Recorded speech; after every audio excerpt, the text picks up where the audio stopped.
सोचा कि कन्या का विवाह रणसिंह जी के पुत्र अजमल जी के साथ हो जावे तो कितना अच्छा होवे, बहुत अच्छी बात हो जावे अगर ऐसा हो जाता है। राजा ने अपने मंत्रियों से विचार विमर्श कर मैणा देवी का विवाह रणसिंह जी के पुत्र अजमल जी से हो जावे तो आपको कैसा लगेगा। मंत्रियों से बात करने लगे। तब मंत्री बोले, यह तो खुशी की बात है, यानी कि मारवाड़ में कहावत है, यह तो सोने पर सुहागा है। अजमल जी की जैसे महान पुरुष से अगर हमारी बेटी मैणा देवी का विवाह हो जाता है तो इससे तो बड़ी खुशी की और कोई बात है ही नहीं। मंत्रियों के विचार सुनकर राजा को बड़ी खुशी हुई और रानी को सारी बात सुनाई। रानी भी मैणा देवी के विवाह की बात सुनकर बड़ी ही खुश हुई और रानी ने कहा कि हे राजन, जल्दी पंडित को बुलाकर शुभ लगन लिखवाकर पूर्व कश्मीर रणसिंह जी के पुत्र के पास अजमल जी के वैदन रूप जी के पास भेज दो। शुभ घड़ी व मांगलिक काम में देरी नहीं होनी चाहिए और अगर इस कवरों तक भी मैणा दे के पुंगल होने की खबर पहुंच गई न तो हमारा जो मन गढ़ंत मैल है न वो पल में क्षीण हो जाएगा तथा दोनों हाथ मलते रह जाएंगे। लेकिन भाग्य में जो लिखा हुआ है होता है उसे कोई भी नहीं टाल सकता। तभी राजा ने ब्राह्मण को बुलाकर कहा कि आप जल्दी से लगन लिखकर पूर्व कश्मीर पधारो। ब्राह्मण राजा की आज्ञा पाकर अच्छा शुभ मुहूर्त देखकर रत्नों एवं हीरो पन्नों से नारियल जड़कर जैसलमेर राज्य से ब्राह्मण को रीति रिवाज के साथ मांगलिक घड़ी में रवाना किया कि मैणा देवी की शारीरिक विकलांगता को पूर्ण रूप से छुपा कर रखना। ब्राह्मण चलता चलता 3 रोज बाद थका हुआ चेहरे पर अनेक भावी खुशियां लिए हुए पूर्व कश्मीर की सीमा में पहुंचकर राहत की सांस ली। थोड़ी ही दूरी पर रेत के दरों में जैसे शुक्ल पक्ष के रेत में चांद के समान टिल्ले चमकते हैं, वैसे ही इस रेगिस्तान की धरा पर गौरव बढ़ाता हुआ चमक रहा महल। वही ब्राह्मण देवता का भी मन खुशी से भरा अतिशीघ्र महल के लिए पहुंचना चाहते थे। बार बार व्याकुल हो रहा था। ब्राह्मण देव कुछ समय में ही महल के द्वार पर पहुंचे।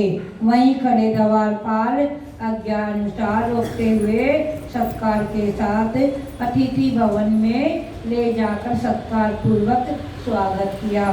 तब उनसे किससे मिलना है पूछा। सभी बात पूछने पर बातों का श्रवण कर आज्ञा की रेखा पर चलता हुआ द्वारपाल अजमल जी से जाकर ब्राह्मण के पधारने एवं दर्शन करने की जिज्ञासा को पेश किया, जिस पर अजमल जी ने बिना समय नष्ट किए उसे यहाँ लाने की आज्ञा दी। यह संदेश सुनकर ब्राह्मण अति प्रसन्न हुआ तथा जब ब्राह्मण देव ने दरबार में प्रवेश किया उस समय दरबार खचाखच भरा हुआ था। दरबारियों ने ब्राह्मण देवता का स्वागत किया और एक ऊंचे आसन पर बिठाया और जैसलमेर से आने का कारण पूछा। तब श्री जोशी ब्राह्मण ने जैसलमेर के राजा की तरफ से उनकी कन्या का शुभ लगन लेकर आया हूँ, अजमल जी के लिए शुभ नारियल लाया हूँ, सो आप शुभ नारियल को स्वीकार करें। ब्राह्मण के शुभ वचन सुनकर सारे दरबार में खुशी की लहर दौड़ पड़ी। बोला राम साहब पीर की, बोला द्वारका नाथ की। और अजमल जी ने शुभ नारियल को स्वीकार किया और जैसलमेर के राजा की कन्या मैणा देवी का संबंध अजमल जी के साथ पक्का हो गया। बोले राजा अजमल महाराज की, बोले माता मैणा देवी की।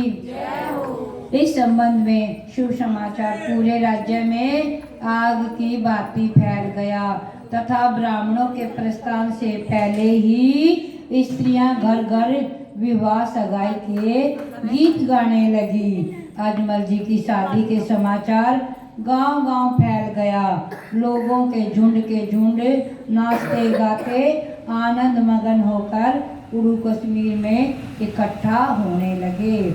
उधर धनरूप जी ने ब्राह्मणों को दान दक्षिणा देकर विदाई दी और कहा कि आप कोई चिंता मत करना, हमारी बारात शुभ मुहूर्त पर जैसलमेर पहुंच जाएगी। तब सब सरदारों को हमारा हुक्म यानी कि हमारी नमस्ते कहना, खम्मा गणी बोलना। तब ब्राह्मण उड़ू कश्मीर के लिए विदा होकर जैसलमेर पहुंचे। जैसलमेर के राजा का दरबार खचाखच भरा हुआ था। ब्राह्मणों ने शुभ समाचार राजा को सुनाया और कहा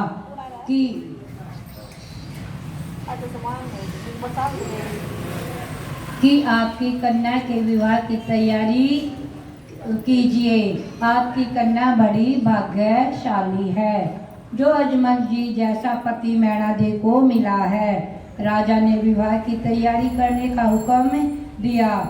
जगह जगह तोरण बजाए गए। स्त्रियां 16 श्रृंगार करके सज धज कर विनायक महाराज की स्थापना करने लगी। चारों ओर जैसलमेर में ऐसी शोभा थी कि इंद्र आसन भी फीका नजर आने लगा और मैना दे ने अपने भाग्य की सराहना करने लगी। अजमल जी का विवाह। इधर उड़ू कश्मीर में अजमल जी के यहाँ भी विनायक के पश्चात व्यवहारिक रीति रिवाजों की स्व प्रकार से पालना की गई और विक्रम संवत 1376 वैशाख शुक्ल अक्षय तृतीया के अवसर पर धूमधाम से बारात की विदाई हुई। जैसलमेर के पास पहुंचने पर शहर के स्त्रियां पुरुष छोटे मोटे सब बारात को देखने आए और संबंधियों द्वारा अगवानी की गई करके वर को तोरण पर ले गए। नगर की बाल वधूरितों के साथ मिलकर रानी बठियानी ने अपने होने वाले दामाद दूल्हे की आरती उतारी तथा कोकिला वचनी मृग नैनियों ने सुर मधुर गुंजना से लिया बंधन कर। तोरण के गीतों का स्वर भरा अर्थात चारों तरफ आनंद ही आनंद हिलोरियां मार रहा था। सब व्यवहारिक रीति रिवाज निवृत्ति के बाद वर को बवरी मंडल चवरी में बिठाया गया। उस तरफ तदगत माता की गोद से उठाकर सखियों ने मैना दे को चमरी में बिठा दिया। मंगल ध्वनि ब्राह्मणों के कमल रूपी खिले हुए मुखों से ध्वनि मंत्रों उच्चारण के बाद ही जय ध्वनि का कौतूहल हर्षनाद का पूजन हवन किया जा रहा था। अंत है यह कि कोट में पानी ग्रहण हाथ से हाथ जोड़ा गया। ईश्वर की अनुकृपा से जैसे ही अजमल जी ने हाथ मैना दी के हाथ से स्पर्श हुआ तैसे ही काया कंचन सादृश्य हुआ और फेरों का समय हुआ। सखियों ने चिंतित भाव से मैना दे को उठाने की चेष्टा की।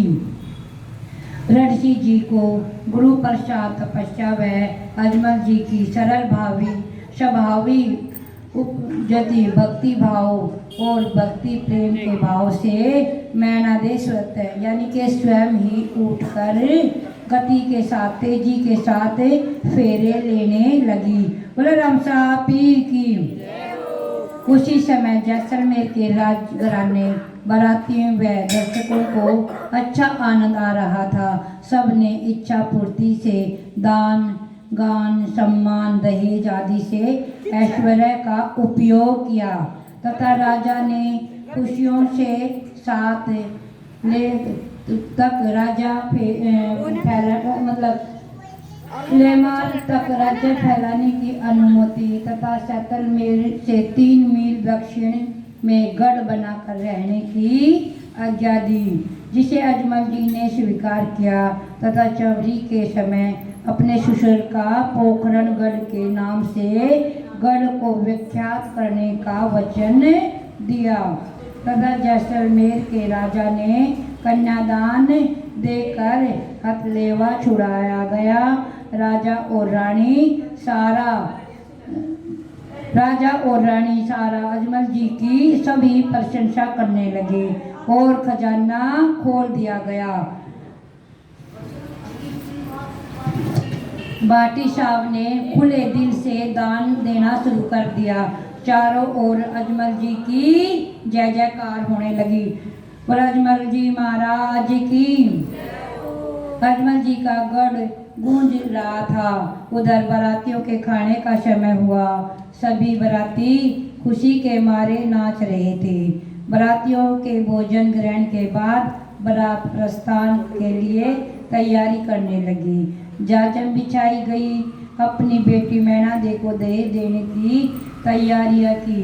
दहेज में हीरा, पन्ना, मोती, वस्त्र, आभूषण, सोना, चांदी, दास, दासियां, हाथी, घोड़े और इतना ही नहीं, राजा ने पोखरण तक राज्य बढ़ाने की अनुमति दे दी। इधर मैना दे की सीख की तैयारी करने लगी। राजा और रानी लाडली बेटी को अपने माता पिता का घर छोड़कर अपने ससुराल जाने की तैयारी होने लगी। विदाई गीत गाने लगे। राजा रानी और सगी सहेलियों ने तथा सारी प्रजा की आंखों में आंसू की धारा बहने लगी और मैना दे को डोली में बिठाया गया। डोली जैसलमेर से रवाना हुई और देखते ही देखते बारात जैसलमेर की सीमा पार कर गई। इस प्रकार अजमल जी दहेज सहित अपनी रानी के साथ जैसलमेर से विदा होकर उड़ू कश्मीर पहुँचे। तब स्त्रियों ने सोहन कलश मोतियों से थाल भरकर बारात का स्वागत किया और मैना दे बठियानी यानी अजमल जी जैसा पति पाकर अपने भाग्य की सराहना करने लगी। इस प्रकार से मैना दे और अजमल जी का वह भाई धनरूप जी उड़ू कश्मीर में आनंद के साथ रहने लगे। कुछ समय बाद अजमल जी के भाई की शादी संवत 1380 में तांडवपुर गांव में हुई। राजा अजमल जी सदा अपनी प्रजा को खुशी व प्रसन्न देखना चाहता था। प्रजा की भलाई अपनी भलाई व धर्म समझता था। मगर कमी थी तो एक पुत्र की।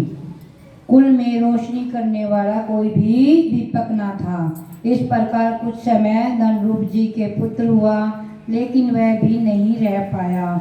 इस प्रकार से वह दुखी रहने लग गया तथा वह घर छोड़कर बैराग ले लिया और बैराग लेने की अनुमति मांगी। मगर अजमल जी ने अनुमति नहीं दी तो धनरूप जी ने पोखरण में गढ़ बनाने की आज्ञा मांगी, जिस पर अजमल जी सहमत हो गए। लेकिन वह पोखरण से 3 मील उत्तर की पहाड़ी पर आड़ू एवं भैरव नामक करके राक्षस रहता था, जिसने 12-12 मील तक गांव के गांव उजाड़ दिए थे। तब संवत वहां पर गढ़ का निर्माण करना संभव न था। समय यूं ही गुजरता गया। धनरूप जी